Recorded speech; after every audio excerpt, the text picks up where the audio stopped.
Yeah. Yeah. Not Harvey. Nice to meet you. Yeah, I was up on I was just saying I was on pat leave for 2 months, so Oh, okay, that's right. See her. got back today and I was like, yeah, we should do this. We've been running the same thing over and over and over. Get some fresh stuff. Yeah. Well, I guess you didn't have to work yesterday. I did. Oh, you did? Yeah, I worked from 5 to 12. Where were you? I was kind of roving and then I went to UBC because there was like 4-hour waits there. Yeah.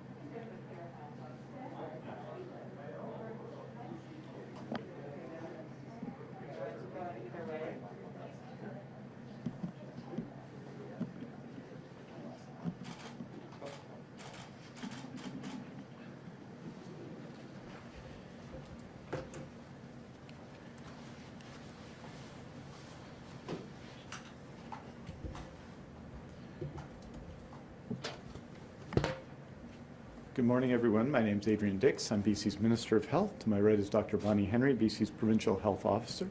This is our COVID-19 briefing, our weekly briefing for Tuesday, September the 21st.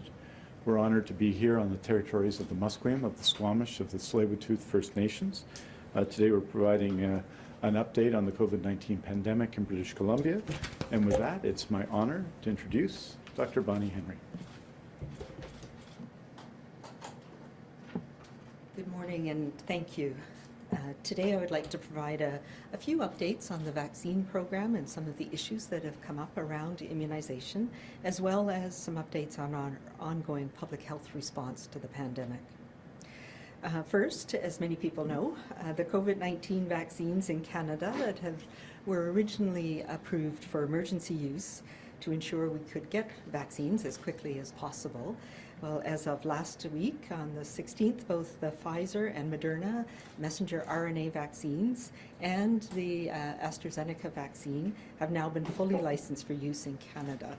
So that is technicality in many ways, but it is important to know that all of the important safety checks have been continued and that these vaccines have now checked all of the official compliance requirements for ongoing use in Canada.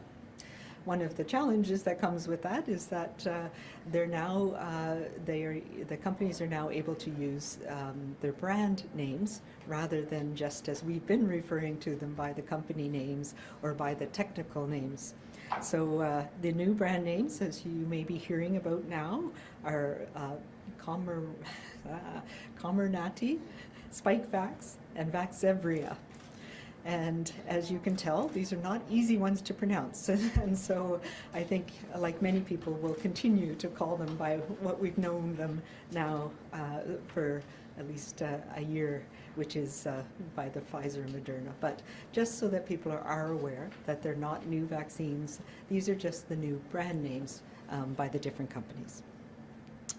One of the things that has come up as well more recently is concerns that people have had about receiving vaccination if you're planning to get pregnant or if you're pregnant or breastfeeding. As we know, COVID-19 doesn't discriminate, and sadly we are seeing hundreds of new cases every day, the majority of whom, as you know, are people who are not yet vaccinated. And these are young adults, parents, new mothers, elders, and seniors requiring hospitalizations and in some cases ICU care. And I know from the visits that I've made to healthcare facilities and our ICUs around the province that we have a number of young women pregnant who are in ICU right now who are not vaccinated. We have seen this happen particularly since May, once we started to see Delta transmitting more easily. And we've seen the tragic outcomes of that across the province. So I'd like to take a moment to specifically speak to the importance of vaccination in pregnancy, while breastfeeding, or if you're planning to get pregnant. We know that this is a particular concern. We want to take as much care as possible when we're pregnant, and I know there's a lot of questions that people have. So it is important to get that information, to understand both the safety profile, the concerns that we know about the vaccines, but also to understand the risk of COVID in pregnancy. I encourage people to go to the BC CDC website, where there's some very specific information about the vaccines, about the data. And while it is true that the clinical trials did not include pregnant people, we also know a lot more about these vaccines and how safe and how they work in people who are pregnant, in breastfeeding people over the last year, where tens of thousands of pregnant and breastfeeding people have been immunized. First, I want to say unequivocally, it's been recommended by the Society of Obstetricians and Gynecologists here in Canada, by our National Advisory Committee on Immunization, and by similar groups around the world. All of the vaccines that are approved for use in Canada are not only safe, but recommended for people who are pregnant, people who are thinking of getting pregnant, and people who are breastfeeding. We are very fortunate in BC that we have one of Canada's leading experts here, Dr. Deborah Money, and Dr. Money is the lead researcher on a BC and Canadian study on COVID-19 in pregnancy, and has been, as part of that study, is looking at the use of vaccines in pregnancy. Her work to date is very reassuring, and this will be coming out and being published. We've seen some information already from Ontario that's part of this, but it has shown there is no increased risk of complications after being immunized to you or to your baby. There are no differences in miscarriage, preterm births, stillbirths, or birth defects, and international data supports this as well. Over 90,000 pregnant women have been vaccinated against COVID-19 in the United States, and a study very recently came out looking at outcomes, and no major side effects have been identified. And importantly, safety data shows that pregnant people have the same, mostly mild, side effects as everyone else, and there were no increased risks of pregnancy complications or neonatal outcomes when you're vaccinated. But we do know that there is an increased risk of severe illness requiring hospitalization or ICU care if you get COVID-19 when you're pregnant. Canadian data, including about 1,500 pregnant people here in British Columbia, and international data show that significantly worse levels of severe disease, especially now with the Delta variant that we're seeing, and higher rates of adverse infant outcomes, things like stillbirths and preterm births, or babies being born early. In fact, knowing this here in BC and across Canada, we prioritize people who are pregnant for early access to vaccines, knowing that this risk can be averted by protecting people through immunization. In other words, it is highly recommended that pregnant women get their vaccine as soon as possible, preferably if you're planning on getting pregnant to have the vaccine before that. But at any stage during pregnancy, it is safe and it is an important way to protect you and your baby. This is especially important if you're somebody who needs to work out in the community and has contact with other people, because right now we know that this virus is transmitting in communities across the province. The second thing I wanted to talk about around vaccines is I get a lot of questions about people who've had previous COVID infections and whether they need to be immunized. And there's been some studies and little pieces of studies that have looked at the immune response in people who have had COVID and compared that to the antibody response after vaccination. There's a study out of Israel. One of the things that I can say is over 175,000 people we know in British Columbia have had COVID-19. And many people wonder if they need to be vaccinated. And the short answer is yes. We have looked at these data from across Canada, from around the world. We've looked at the information around antibody levels. And one of the things that we know is that the antibody levels after infection can be very varied. Some people's immune response can be really overwhelmed by infection, even with a mild or moderate infection, but particularly if you're hospitalized. And you may not develop that long-term immunity that protects you from reinfection. As well, some people have a milder illness and they may not stimulate the whole part of their immune system. We've talked about this before, how there's what we call a humoral immunity, so those antibodies that are in your blood, but there's also the cell-mediated immunity, those memory cells, the B cells and T cells, and they're the ones that stand on guard and recognize if you're exposed to the virus again. Some mild infections can be fought off and not really stimulate that cell-mediated response. As well, the virus continues to evolve, and we see that with a number of other viruses like influenza, where it changes rapidly and they can evade your immune response, particularly if you were infected and had a milder infection with one of the strains that was circulating a year ago. It's inconsistent in how people respond and how their immune system responds to this virus. So while many people will have a high level of protection for a long period of time, we don't actually know what the correlate or how much antibody you need to have to protect you long term. With the vaccine, however, we do know. We know there's a measured amount of antigen. We know that it gives broader protection from the vaccine against different strains, even if they change or mutate. And we know now from the vaccine effectiveness studies that we've done, both here in BC, across Canada, and internationally, that we have a standard response that lasts for a long time from vaccine. And we know that memory cells are activated very effectively with these vaccines. We also know that some people who've recovered but have had long COVID symptoms actually find their symptoms get better after immunization. For a number of reasons then, it is important, even if you've recovered from COVID-19, to receive a course of vaccination. It's recommended by our National Advisory Committee, and it's recommended by experts on immunology, and it is the best and most longer-lasting, durable, and wide-ranging protection that you can have, even as this virus is changing over time. Also want to move on to some of the other things we know are happening right now.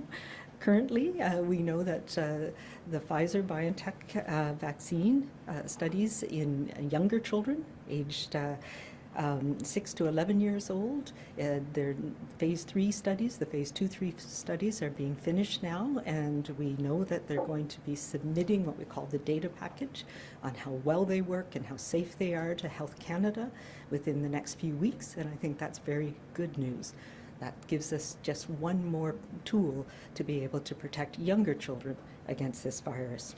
And our immunization teams across the province are actively preparing to be able to offer this vaccine as if and when Health Canada approves it for use here in Canada and it becomes available. So we do know there may be some delays before the manufacturing process means that this vaccine will be available for children in BC, but we are preparing so that we're ready to offer it, and we have all the information that parents will need to make those decisions about whether their children should be immunized. And I think this will be really important, especially as we're into the school year again. I also want to talk about our ongoing pandemic management. While getting our vaccines are the most important tool that we have now to try and combat these rising cases that we're seeing, I also want to reassure everybody that the public health fundamentals of case management, contact tracing remain in place. Contact tracing is a pillar of our COVID response, and we will continue to be as we go through this wave as well. Every new case must continue to self-isolate. That is not changed here in BC, and every exposure is investigated. I will say that it has been challenging with rapidly increasing numbers in some of our more strained areas, particularly in the north, and there may be delays in finding people in some cases. But if you test positive for COVID, you must self-isolate. That's how you protect yourself, your family, those you're closest to, and make sure that you're not spreading it in the community. But our public health teams are working across the province. We're scaling up again to make sure that we have the ability to find every case and to identify particularly contacts who are in high-risk settings. So if you're in a communal living setting, if you're a healthcare worker in a school, university settings, those are the risk settings that we are focusing on, and we will be following up. We know the risk of spread to and from someone who is immunized is much lower. So vaccinated contacts, and this is a change that we made once we had high immunization levels in the summer, vaccinated contacts no longer need to self-isolate, but they must continue to self-monitor and to isolate and get tested if any symptoms develop.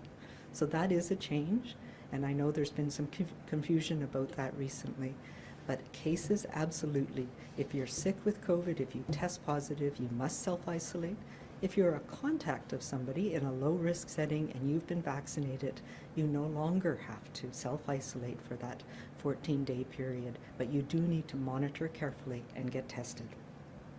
I'd also like to remind people, of course, that we all, as we're moving into fall, we know that there's other viruses that are starting to cause respiratory illness, and we need to continue to use all of our layers of protection, including washing our hands, staying home, staying away from others if we're feeling unwell, making sure that we're wearing masks, especially in indoor crowded places, and making sure everybody who's vaccinated against COVID, who can be, is vaccinated.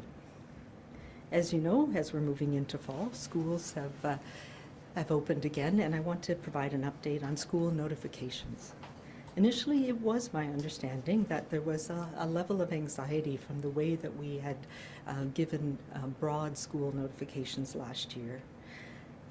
But we hear from parents across the province, I hear from educators, and our teams have recognized that parents do need an authoritative source to go to have an understanding of what's happening at their children's schools.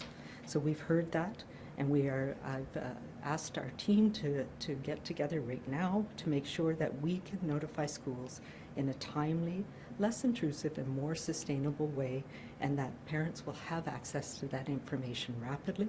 And I hope to have that in place by the end of this week so that you can have an understanding of what is happening at your child's school. I do want to reassure you that, as I just talked about with case and contact management, if your child has COVID, if your child has been exposed to somebody with COVID in a school system, you will be notified. It does take time to follow up on each individual case, and that sometimes can be take longer than you expect, but you will be notified. And public health teams are prioritizing our schools because we know how important it is to make sure that children are safely in schools and able to have all of the learning experience in the school setting. I will also say that this year is different because we have so many of our school staff and students protected through vaccination, and encourage everybody who is able to continue to get protected through vaccination. So to conclude, I want to also thank the millions of people across our province who have been vaccinated, including those who, until more recently, weren't able to find the time or didn't make that effort. Your efforts do count, and it is making a difference, and it's incredibly important for us across this province as we are seeing this virus continue to spread, and we know that it means that people who have not yet been protected are ending up in our hospitals, and that's stretching our healthcare system. I also want to extend my gratitude to the hospitality center, the gyms, the fitness centers, and movie theaters, the symphony, the arts, who have all now started to use the vaccine card and to be able to get back to some of those incredibly important social, sports, and arts activities that we've so missed over the last year and a half. We are all now a little bit safer as a result, but we are in this storm together, and it continues, and we will get through it together by continuing to do what we have done in BC all along, by respecting and being kind to each other and being compassionate and staying safe. Thank you.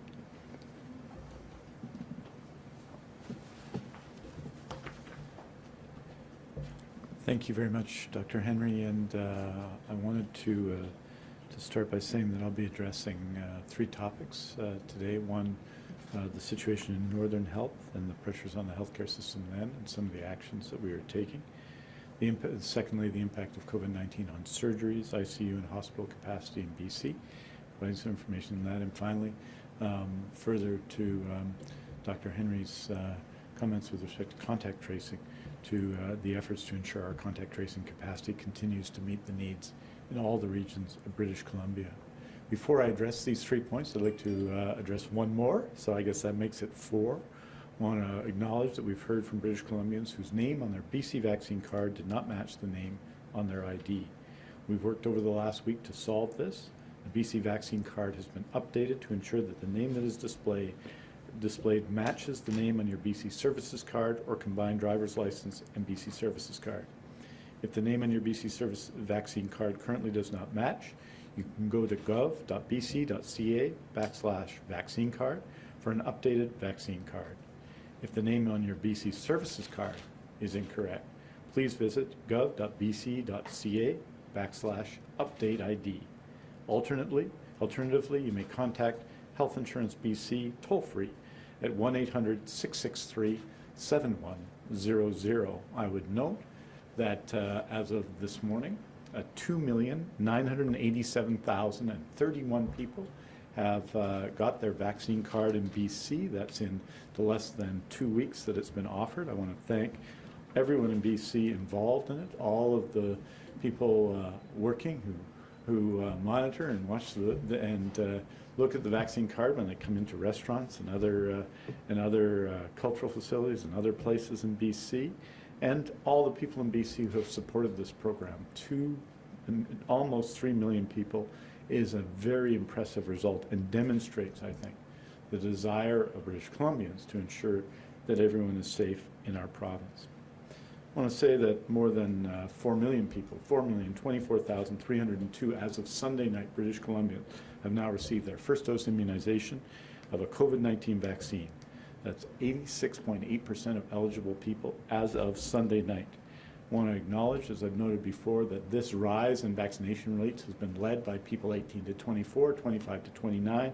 As of now, 89.1% of all those 18 to 24 across BC have been vaccinated, and 87.6%, again, above the provincial average of those 25 to 29 have been vaccinated. I want to say how impressed I am, because even on the weekend, even today, the largest number of new registrations have come from young people, and I am very, very both impressed and thankful for their effort and their leadership during this period of vaccination in the pandemic. 79.4% as of Sunday night were fully vaccinated, meaning they've received 2 doses of a COVID-19 vaccine. And while we're clearly making great progress with respect to vaccination in our province, when you think of that, we'll be down today to just over 13% of people unvaccinated. The reality of vaccination and the seriousness of the COVID-19 pandemic continues to face us. As you know, as of again, Sunday night, 156 people were in critical care in our province with COVID-19. 138 of those were unvaccinated, meaning that those people, the unvaccinated, are remarkably vulnerable right now to COVID-19 and its most serious effects. And we're making progress, as I say, with vaccination across the province. Some areas are, of course, lower than others. If we are at 87% of the 12-plus population in BC have their first dose, and 79.4% their second dose. In the Northern Health Authority, those numbers are 75% of the 12-plus have received their first dose, and only 65% their second dose. In the Northeast region, within the Northern Health Authority, there's also significant differences between areas. For example, the Community Health Services area in Kitimat is at 95% vaccinated. We have high vaccination rates in Nisga'a and Haida Gwaii, high vaccination rates in Prince Rupert and in Terrace. But, and you can see in the numbers as well in those regions a lower level of COVID-19 infection. But in the Northeast, for example, just 61.2% of those eligible are vaccinated with their first dose. In the Northeast region of the Northern Health Authority, if you if you cut it into 3 regions. 61.2% of those eligible are vaccinated with their first dose, and 50.5% are fully vaccinated. And the consequences of these vaccination rates are clear. We see them in our hospital. They put our healthcare workers and our healthcare system to the test. And they, of course, lead to people getting sick who do not need to be sick. And I want to be clear, we treat everybody with the best healthcare in the world. Our outcomes in ICU are the best in the world. We are going to continue to do that. This is not a question of blaming people for being sick, but we need people to understand the critical importance of vaccination. The northern region, over the past last 7 days, is averaging 41 new cases per 100,000 population. That's more, and just compare that to other regions in BC. That's 19 in Interior Health, where we still see far too many cases, 11 in Fraser Health, 9 on Vancouver Island, and 7 in Vancouver Coastal Health.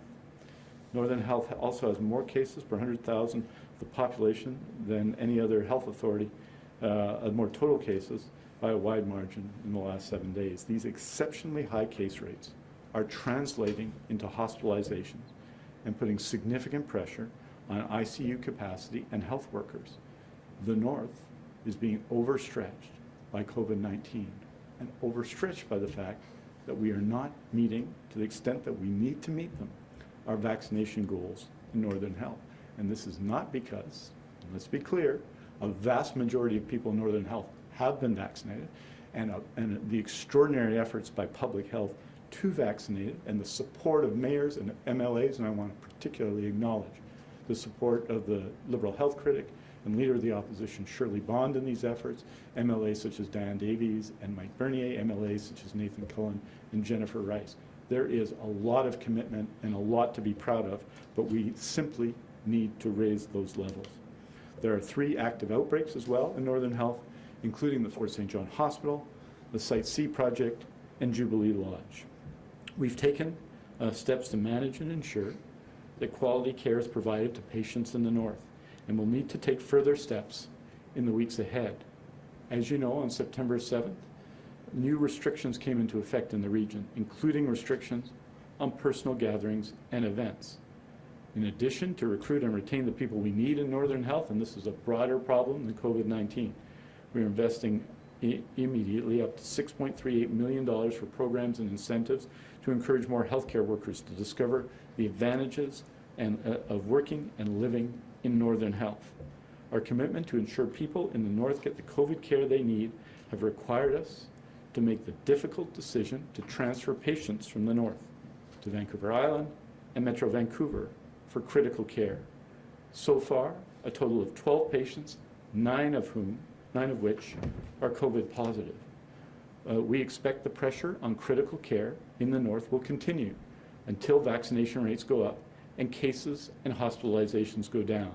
We need to reduce pressure on the North, and as such, we are adding additional capacity outside of the North so we can provide the care to the patients who need it. We've worked with Vancouver Coastal Health, Fraser Health, and Island Health to identify dedicated ICU capacity incremental to what we've done already for patients from the North. 10 beds in the Lower Mainland and 5 on the islands. 15 high acuity ICU or ICU beds.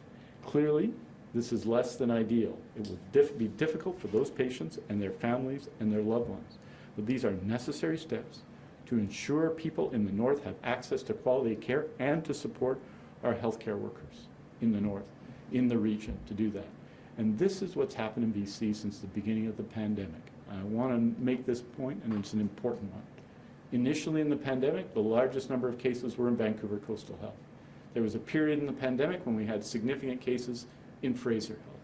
There was a period both in the summer of 2020, but particularly this past summer, when we saw very high case counts in Interior Health. And now we see them in Northern Health.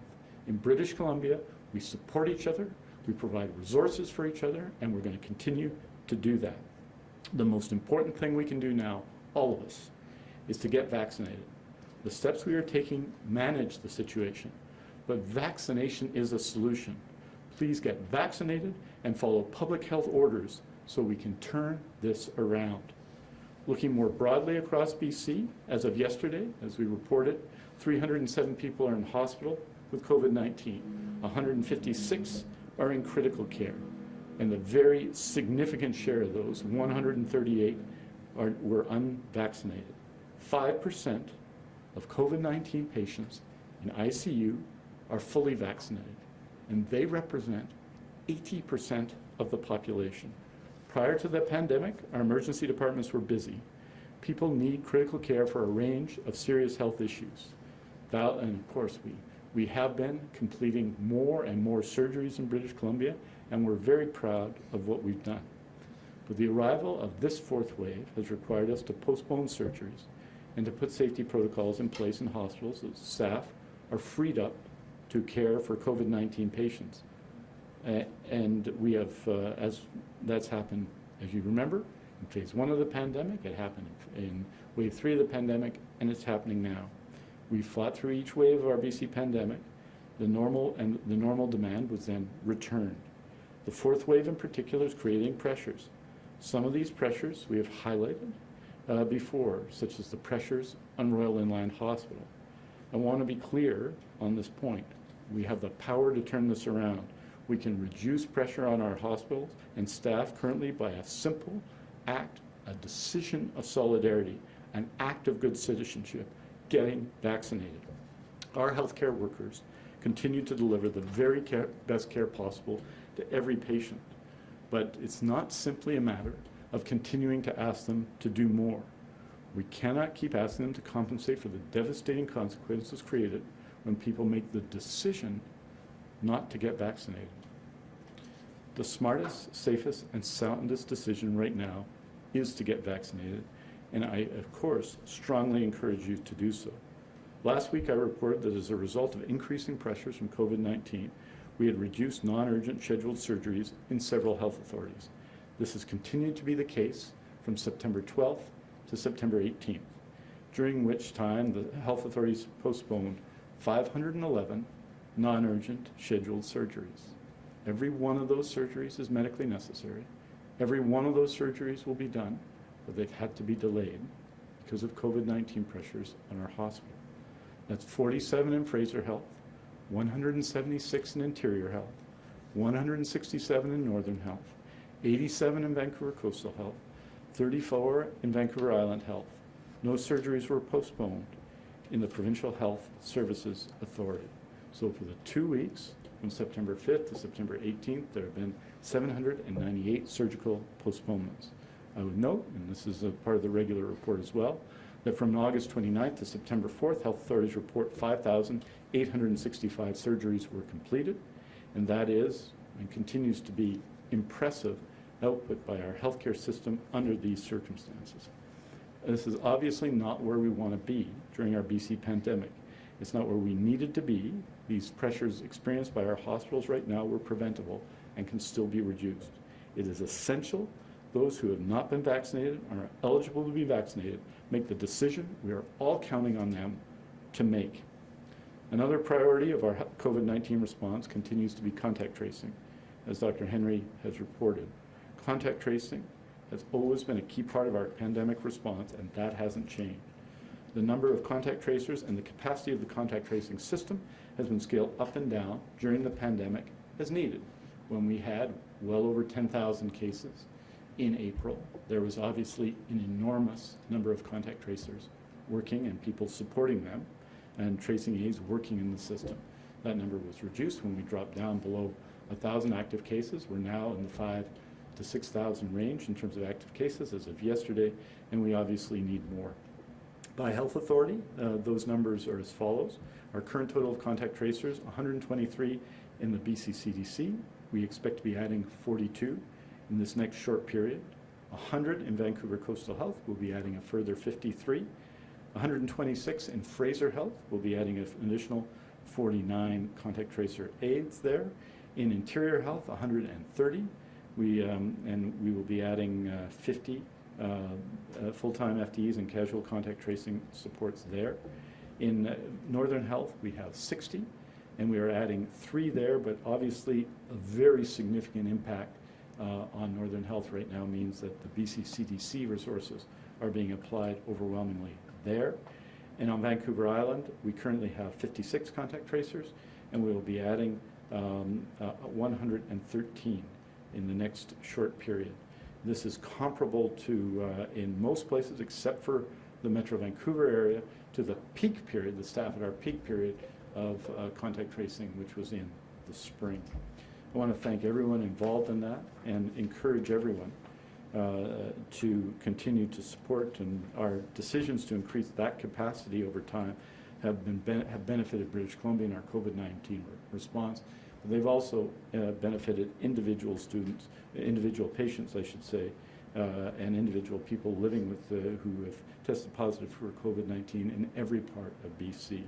I want to thank everyone working in our healthcare system, who work as contact tracers, vaccinators, and long-term care and assisted living, and particularly those in acute care right now, for their continued work in this challenging time to care for and protect us. And I continue to call on everyone to think of our healthcare workers, think of one another, and get vaccinated as soon as possible. We have done well in BC. We've done better than just about any jurisdiction in the world. We're down to 13.2% of people unvaccinated, but we simply have to continue to reduce those numbers. Because as you see, when you're fully vaccinated, your chances of ending up in hospital or in critical care are so dramatically lower than if you're unvaccinated. It is not a risk. Not getting vaccinated is simply a risk that you cannot take, and one that effectively people will be taking not just for themselves, but for the entire healthcare system. I want to thank all of you and look forward to answering your questions. Thank you, Minister. A reminder to media on the phone, please press *1 to enter the queue for questions. You'll be limited to one question and one follow-up today. Please also remember to take your phone off mute, as you will not be audible until your name is called. Our first question today comes from Richard Zussman with Global News. Go ahead, Richard. Dr. Henry, I'd like to know how many pregnant women are in ICU in BC right now, but my larger question is just about the pressure that's on the system. How close are we to a breaking point in our healthcare system in Northern Health? Are we concerned about a breaking point in the system elsewhere? And Minister, you speak about those in the system giving all they can give. Why not put in even stricter measures to require the population to be vaccinated in order to help manage that pressure? Are we on a verge in Northern Health of getting to what we're seeing in Alberta? Yeah.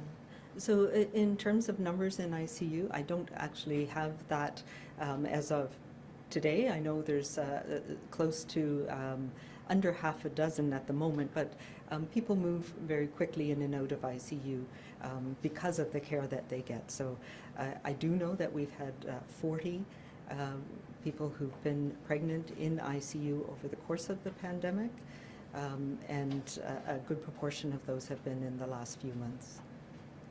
In terms of, I think we're in a very difficult place in many parts of the province, because we've all been doing this for 18, 20 months now.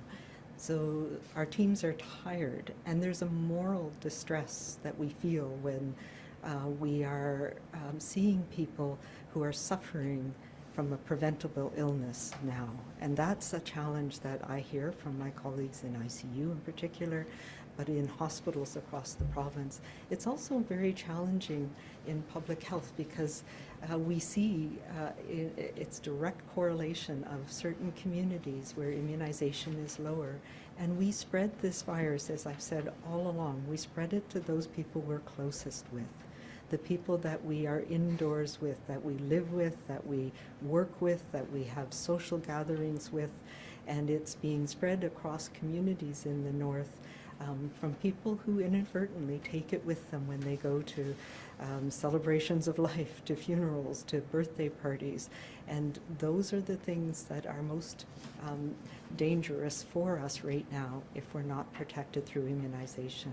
And what we see is spillover into long-term care. We have healthcare workers who are ill. So, these are strains that are on top of everything that we've been through over the last 20 months. So that's the challenge that we have. I don't think any of us are at the breaking point. We've always continued to do the case management. We've never stopped that as they did in some parts of Alberta. So we are in a different place, but sadly as a country, you know, we're not in a place in BC where we can support taking people from Alberta for ICU care, for example.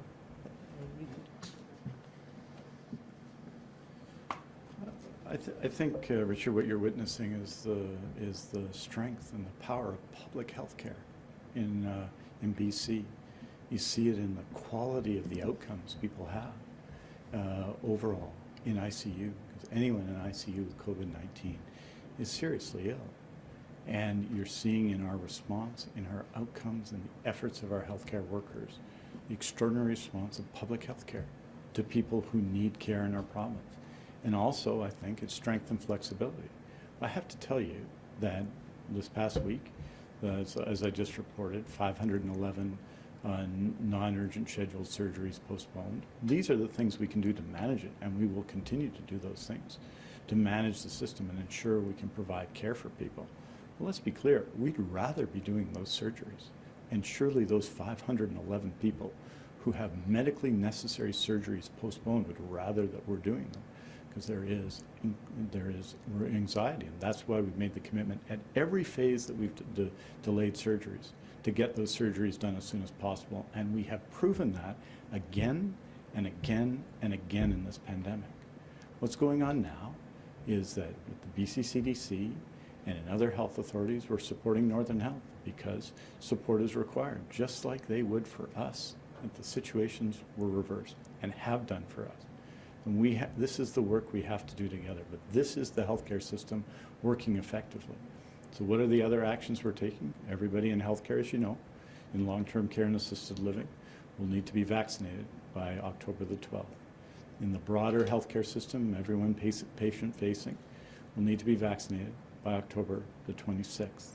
There's a province-wide mask mandate in place, as you know, for indoor public spaces, and a series of other measures, particularly in the northern and interior health authorities. These are the steps we're taking, the tools we're taking to help deal with COVID-19. But the most effective one, you can see it. You can see it in the numbers every day of those seriously ill, is to get vaccinated.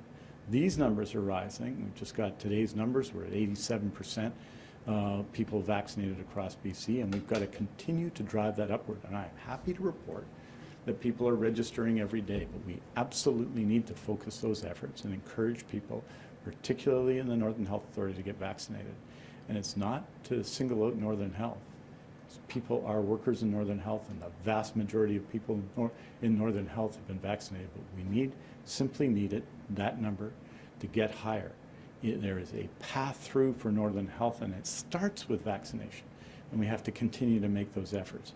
So our healthcare system is delivering what it has delivered throughout this past year, which is extraordinary work by healthcare workers, an exceptional increase in the resources provided to the system, of course, as you would expect, and as we are doing, to ensure that when we cancel surgeries because of these circumstances, we get people the surgeries they need, that we increase, as we did from August to August, the number of surgeries we did over 2019, an extraordinary achievement in the pandemic.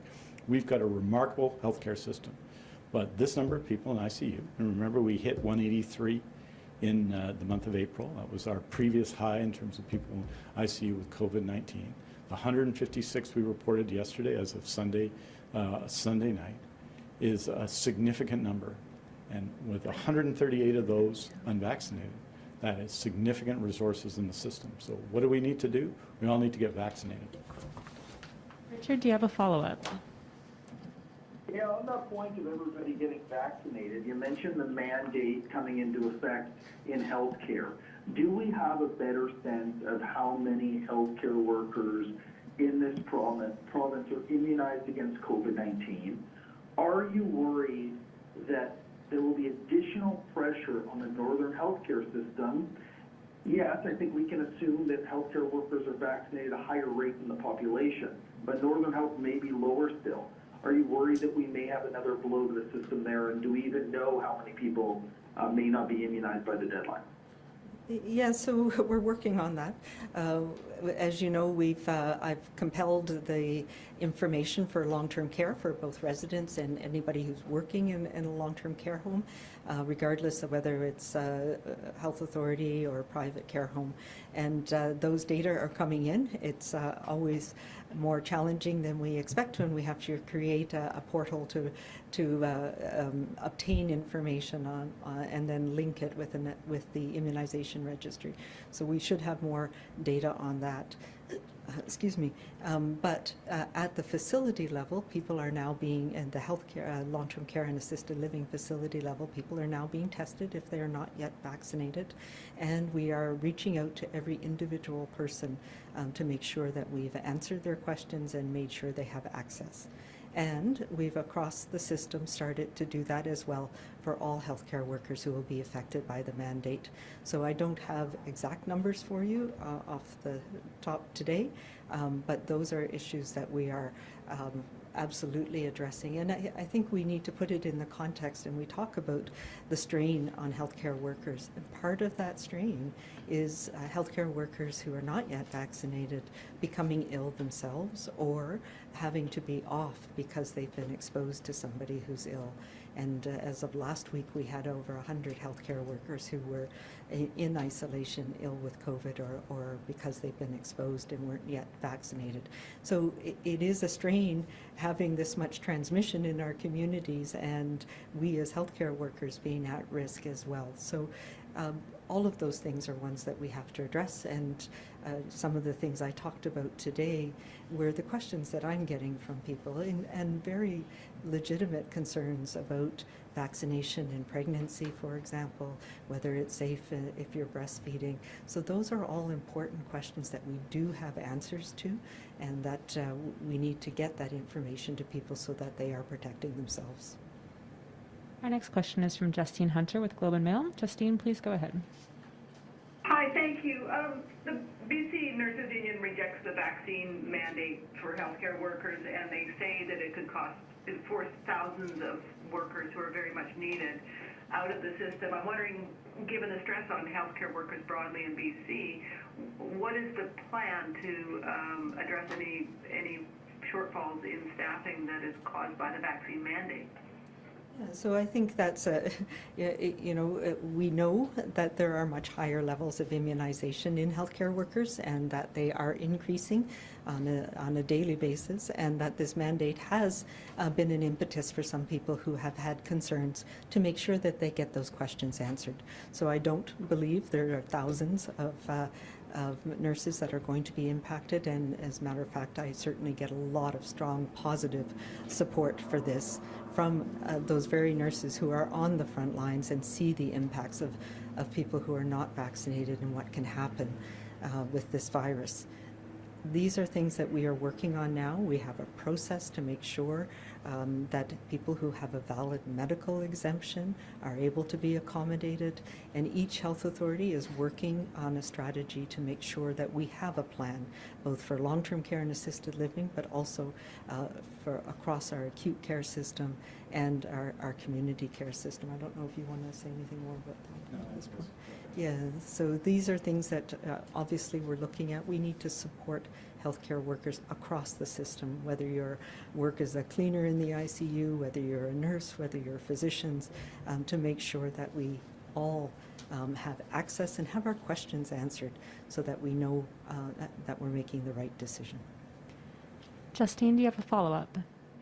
Yes, thank you. I was looking at the healthcare contracts, and it looks like all the major unions have language that does allow the employer to require vaccination. So on what grounds can a healthcare worker in BC refuse to be vaccinated? And can you, on the flip side, address the rights of healthcare workers to a safe workplace? Absolutely, and this is one of the, the reason why we're putting in this, one of the reasons why we're putting in this mandate is worker safety. We know that. We know that healthcare workers who bring COVID into, whether it's a long-term care home or their unit in a hospital, that it spreads to other healthcare workers, because we have those opportunities, whether it's in the break room or whether it's carpooling to work together. We do know it spreads to healthcare workers, and so it is part of our work and worker safety within the healthcare setting, as well as individual protection and individual safety, because people who are going to work in the healthcare system are exposed to COVID. So in terms of, yes, it is in the collective language. We've been working through all the details of what that means in terms of employer-employee relationships. And as you know, we need to have a process to address people who have valid medical exemptions and how they can be accommodated within our system. So all of those details are working out, and there'll be a centralized, consistent process so that it is the same whether you're somebody who has a medical reason why you can't get a vaccine in the north or in Vancouver Coastal. So we're working that through my office and through our expertise in immunization in the province. Our next question is from Penny Daphlos, CTV. Penny, please go ahead. Oh, hi there. Thank you for taking my question. I just wanted to start out with one for a colleague, and she's just looking to get an update on the integration of our QR codes and vaccine passports with other provinces, both in terms of people coming here and showing proof of vaccination, as well as British Columbians traveling outside the province. Yeah, so these are things that right now we all have our own systems. Our QR code and the one in Quebec is very similar, but slightly different. And I know I've heard from some people who've been to Quebec and said that they didn't, the scanner doesn't recognize the QR code. But it can still be a perfect, a valid visual check. And we are working with the federal government to make sure that we have an interoperable system across the country, but it's not there yet. And what we are accepting here in British Columbia is the proof of vaccination, and we have some tools for businesses about what to look for and which are valid proof of immunization from different provinces. But you know, our expectation is as things roll out and different provinces start to take this up, particularly Alberta, Ontario, New Brunswick, behind the scenes we're all working together to make sure that we know what each other's doing, and that at some point it'll be interoperable together with a federal program as well. Penny, do you have a follow-up? I do, and it's just around hospital statistics. When you've been publishing the daily list of COVID patients in ICU and the statistics, I don't think we're really getting the full picture. I know that there's an internal number of COVID patients who were classified as time cleared or off precautions, for example, that health officials are keeping track of, but that aren't discussing publicly. So I want to know how many patients fall into that category right now, and why you aren't being more transparent with the public about how many people have been admitted for COVID and are still hospitalized and not included in the daily numbers. So I'm not sure. There's a couple of things that we are looking at. So there's epidemiologically linked cases. So cases, there's the difference between somebody with COVID who is hospitalized or needs ICU care or dies, and that's a measure of the severity of illness, and we do that on an individual by individual level. And there's a census, which is anybody in hospital who tests positive for COVID. So those are two different measures, but yes, we do look at the severity of illness, and that is on a case-by-case basis. So how many, and that's what we present in the weekly surveillance reports, for example, that tell you how many new people are admitted, how many people who've had COVID in different age groups need hospitalizations. That's the important epidemiologic information that helps us understand the impact of the pandemic. And then there's the census information, which helps us look at healthcare system impact on a day-to-day basis. So what we present in our data is the epidemiologic numbers, and that's the way we've done it from the very beginning. It helps us understand severity of illness. That's the important thing from an epidemiologic perspective. We also, of course, monitor census information and people with COVID, people with other issues in hospital as well. I'm not sure if that answers your question. I think what we report on a daily basis as well is based on the epidemiologic information and on the census information, and it is the rough, not age-adjusted, not corrected data over time, the rough data of what proportion are immunized, et cetera. Our next question comes from Scott Brown, Vancouver Sun. Scott, please go ahead. Hi there. I just wanted to get back to Northern Health. How many ICU beds and surge critical care beds are there in Northern Health right now, and how many are occupied?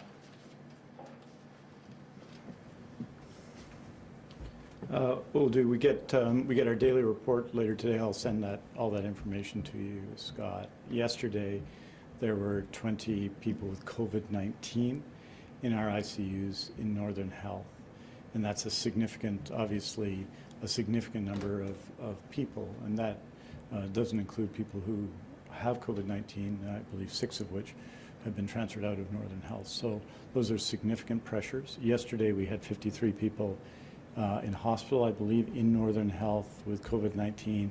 When we had those high periods in March and April, that number was 45 or 46. But all that information we'll regularly provide, and I'll just provide it to you by hospital and throughout the health authority. But what I'm telling you, I think, is pretty clear. When we're talking about moving people, we do that with great reluctance, because obviously when you're sick, having to move someone from Fort St. John or from Prince George or from Vanderhoof down to Vancouver or to Victoria is a significant challenge for themselves and for their families. So we do it with great reluctance. The fact that we're prepared to do it and are creating space for it over the next week to ensure that Northern Health can plan appropriately, I think is the right path. But we'll give you all the data by hospital and throughout the health authority, and we can provide that generally to everybody. I think we've provided it many times before. I'm happy to provide it again, Scott.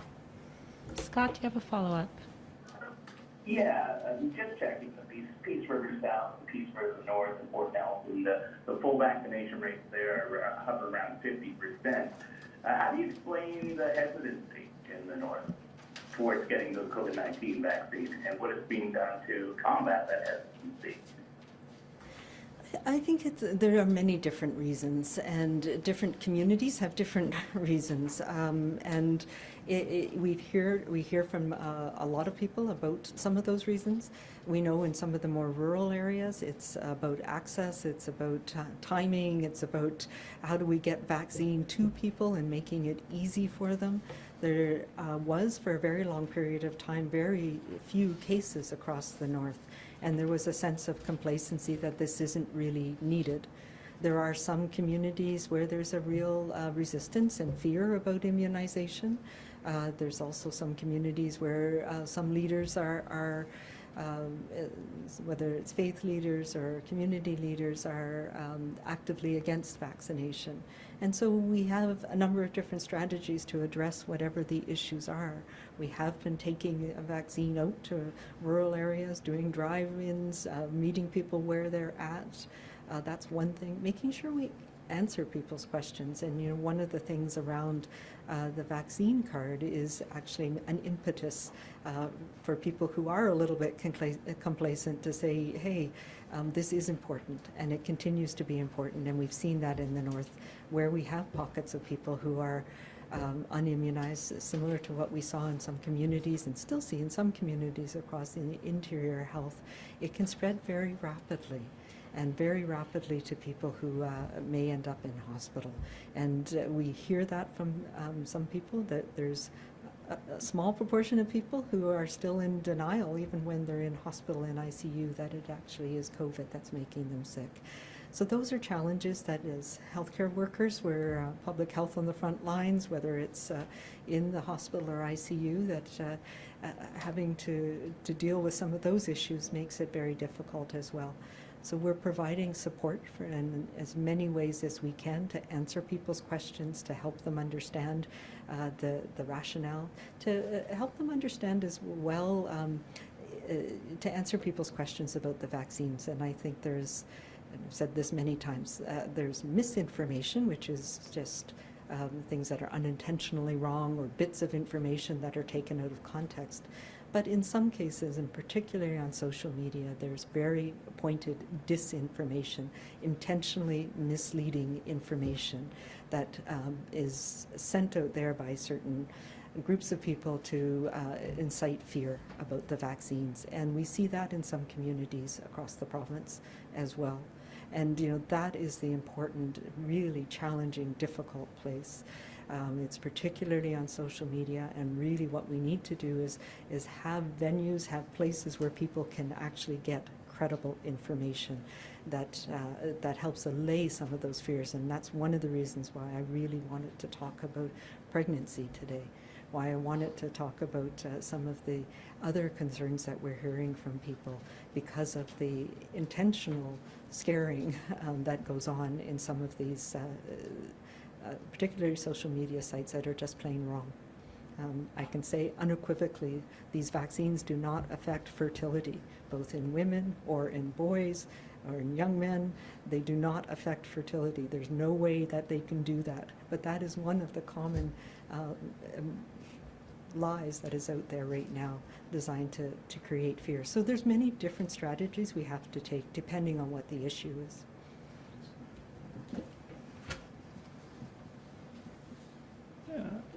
I think we have to put it in context. In the Northern Health Authority, about 76% of people have received their first dose immunization. And generally, we found that first dose leads to second doses. So the vast majority of people in the Northern Health Authority have been immunized against COVID-19. And I want to say that one of the communities, the most immunized in British Columbia, is Kitimat, at 95.9%. In that community health service area, 7,931 people immunized, 337 people remaining to be immunized. So in that part of the north, a very high level of immunization there are in other parts. But even in Fort St. John, where we've had extraordinary support from Mayor Ackerman, we have extraordinary support from the local MLA, Dan Davies, and from many in the communities, we're going to continue to work our way through. Dr. Henry and I are again meeting with Northern leaders tomorrow, doing a lot of work in Indigenous communities as well, and the Provincial Health Office is doing that. And we're just going to keep grinding those numbers up, because every percentage point, every person makes them safer and everyone else safer. And we're just going to keep working with communities to get those numbers up. As you'll recall, there was a time when Fort St. John was just under 50%, and they were well below. They've now, that number has significantly gone up, say, in Fort St. John. It's significantly gone up in Tumbler Ridge. It's at 67.2%, but we need it to be higher than that. And I also want to acknowledge that in Prince George, we have immunization rates in the three urban community health services areas that are 86, 83, and 80%. So this is something we just got to keep working through. It's as we talk about sometimes, it's a ground game. It's person by person, and we are offering opportunities in the north today to get vaccinated.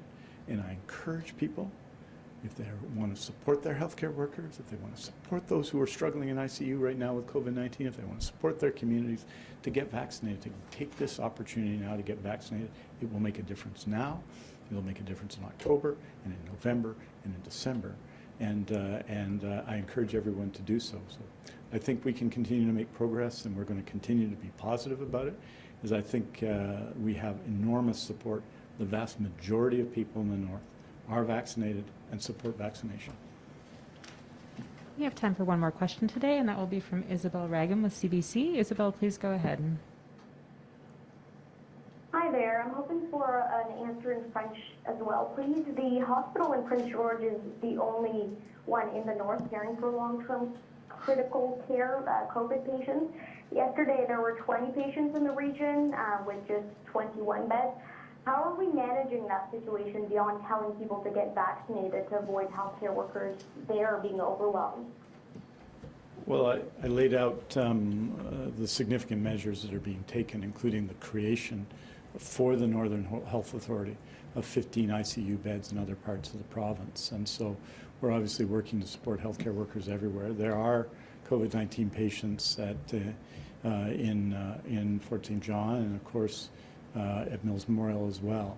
But there's a huge burden on the University Hospital of Northern British Columbia and Prince George, and we're doing it as we are everywhere. As you know, we have about 510 base ICU beds or critical care beds across the province. We also have 200 plus, I think it's 230 plus surge beds around the province. But again, the key always is staffing and supporting the staff in Northern Health, and that's why we're providing these options to reduce the stress, particularly on the University Hospital of Northern British Columbia and on the hospital in Fort St. John. Those are two hospitals that are under stress right now as a result of COVID-19 and other circumstances, and so that's why we're taking these measures. We're increasing investment for recruitment and retention. We're supporting every day the Northern Health Authority, and we're taking specific action, which I described earlier today. En français, nous avons pris des actions, que ce soit des actions pour des programmes pour retenir le retentissement et le recrutement des infirmières et d'autres dans le nord de la province, que ce soit des médecins, des infirmières, des travailleurs dans le système de santé et des travailleurs qui travaillent pour la Health Sciences Association ou qui appartiennent à la Health Sciences Association, etc. Donc, on a pris ces actions. On a pris des actions très directes dans les derniers jours pour transférer un certain nombre de gens qui sont sérieusement malades actuellement à l'île de Vancouver et à Vancouver pour qu'on puisse réduire la pression sur nos hôpitaux dans le Nord. On va continuer à faire cela. On a identifié 15 lits dans nos ICU dans le sud de la province pour soutenir le Nord pour cette raison-là. Mais ce qui est essentiel, ce qui est fondamental, c'est que tout le monde dans le Nord est vacciné aussitôt que possible. En augmentant notre niveau de vaccination, on va réduire la pression dans notre système de santé. Ça c'est simple. Isabel, do you have a follow-up? I do. The mayor of Fort St. John, along with MLA Dan Davies and other elected officials, are calling for an audit of Northern Health, citing long-standing staffing issues. We've also heard from a few healthcare workers saying that Northern Health is telling them to not speak to media and not talk to the public about their experiences. Just wondering, how would you respond to potential audit of Northern Health and medical workers being told not to speak about their experiences to the media? I've met with Dan Davies. I've met with Mayor Ackerman. I've met with nurses in Fort St. John. I think what they were asking for is not, as I understand it, an audit of Northern Health in general. But they had concerns about Fort St. John, and part of our response to those concerns that have been raised was the measures that we put in place last week to assist with the retention and recruitment. And retention is really important as well. We have to, a very significant number of our workers in the Northern Health Authority go there for a period of time and then leave for other places. And we want to make sure that when we've made the efforts, we've succeeded, and we've recruited people, that they're retained and the quality of their work is high. So we've discussed that with both Mayor Ackerman, with Mr. Davies, and with other people. But what I'm focused on is solutions, and that's why we announced some direct action last week and why we're taking the very significant actions we've taken today. I don't think there is any secret to the challenges in the Northern Health Authority, and people have spoken about those, and you can see that in the work being done by healthcare workers in the North. When you have 6 times the number of COVID cases per capita as in the Vancouver Coastal Health Authority, it presents real challenges for the region. When you have, and we've had periods, and many, this is including the patients who are in transfer, or the vast majority, and I mean the vast majority, only 5%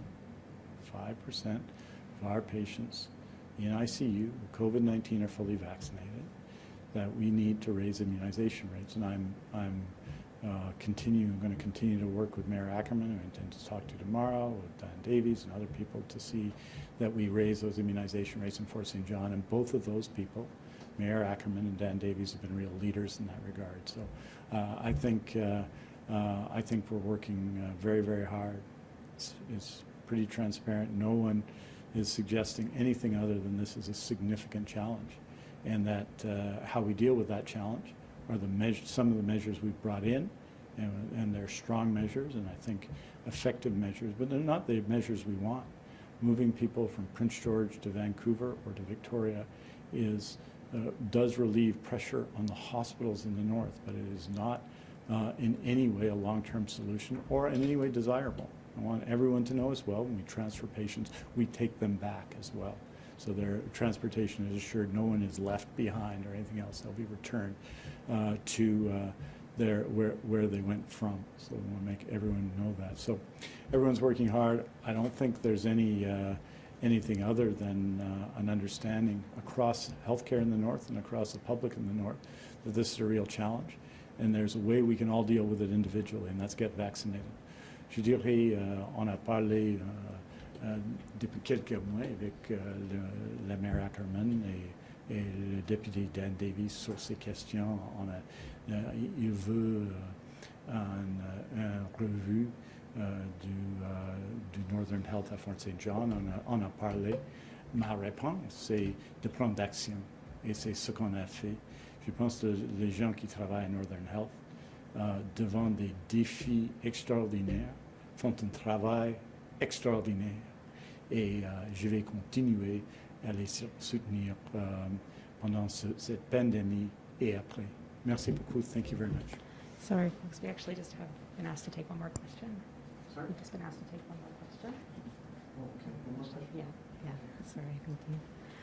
Folks, we actually will take one more question today from Marcella Bernardo, News 1130. Marcella, please go ahead. Thank you. I was having some technical difficulties, so I really hope that you let me know that I appreciate you both taking the time to answer my questions. I just wanted to see if probably help me, Mr. Dix, because you probably have the numbers right in front of you, but are you able to explain why we're being told now that only 66% of the 150,000 healthcare workers not in long-term care have actually been vaccinated? I'm not sure where that comes from, but I know that that's not correct. Yeah, I mean, hi, Marcella. I don't know. That number is just not correct. Marcella, do you have a follow-up? Marcella, do you have a follow-up? Yes, if somebody could clarify what is the number of the percentage, and if possible, Dr. Henry touched on this a bit earlier, but I'm hearing from several healthcare workers who are vaccinated that are very emotional and upset because they don't want to be working alongside people who are not doing everything they can to stop the spread of this deadly disease and this deadly virus. So I guess, what is your message to the people who claim they're reluctant to get the vaccine, and what they should be doing in order to keep their coworkers safe? 87% of people in BC, all the people in BC as of today's report, as of last night, have received their first dose immunization. I think 79.6% are fully vaccinated. That's the vast majority of people in BC. Only 13% of the whole province are unvaccinated. The number of healthcare workers is lower than that. The reason we took this measure is because, as Dr. Henry has said when she announced the measure, that the risk in long-term care is very high when people get sick. The risk in assisted living, the risk in our healthcare system. And that's why we've taken these measures to ensure that everyone working there is vaccinated. And these are not without challenges, and some of those challenges have been identified, right? We will say you don't want to lose anyone in the healthcare system right now, and I agree with that. But everyone needs to get vaccinated. There's a period until October 12th to do so, and we're working hard to give everyone the opportunity to get vaccinated. And I think what we want to do, and I think what's happened throughout this pandemic, and we want to continue to see happen, is that people are brought together here, that they're not divided in the ways you described. And so, yeah, I think there are two sides to the question, and I think that most people in the province believe that if you're working in healthcare, you need to be vaccinated in COVID-19, and that's particularly true in long-term care and in assisted living because of the level of risk I think people who work in healthcare, the vast majority of them know that. And we just want to encourage everybody to get vaccinated. Everybody in healthcare to get vaccinated, everyone in journalism to get vaccinated, everyone in politics to get vaccinated, everyone in construction to get vaccinated, everyone who is a senior and retired in BC, everyone who goes to school who's eligible to be vaccinated over the age of 12. We want everybody to get vaccinated, because the more people get vaccinated, the less risk there is for them, and the less risk there is for everybody else. And I'll just hand it over to Dr. Henry. You know, I think it's two sides to a coin in some ways, but from my own discussions with my colleagues in nursing, my colleagues in the ICU, you know, whether it's physicians or nurses or care aides or respiratory therapists, there is this concern, and there are some pockets, there's some long-term care homes where we know rates were not high enough, and we are going out individually to address those issues. I can tell you that from my experience, the rates in most acute care facilities are in the high 90s. We know from Doctors of BC that the rates of immunization in doctors, again, is in the high 90s. We know that it's very high in nursing as well. So it is small groups of people, and yes, it's partly, as I talked about earlier, it is a workplace issue. We want to be doing the best that we can, and we know that we spread this virus to the people that we're closest with, and that includes at work. But we do have other measures. We managed in our healthcare system using PPE, making sure that we were able to identify and test and make sure that people who were not feeling well or had contact stayed away. And that is part of the strain on our system right now. So it is an important measure. We need it to give time for us to have enough vaccine, to have enough a program to make sure that as many people had access as possible, and we needed to accumulate the safety data as well. I do hear, and one of the reasons I brought up pregnancy and breastfeeding is because many healthcare workers are in that childbearing age, as we call it, and it is a very legitimate concern. So we now have some really good safety data, and we have good information about how this virus is affecting people who are pregnant right now and leading to illness. So those are all things that we needed to work out over time, and it is important that every single one of us take that action. You know, I've said this before, as a healthcare worker, it's my obligation both to keep myself well so that I can continue to do the work that I do in the healthcare system, but also to protect my colleagues, to protect my family so that I'm not bringing things home, and to protect the patients that we serve. Thank you. That's all the time we have for today.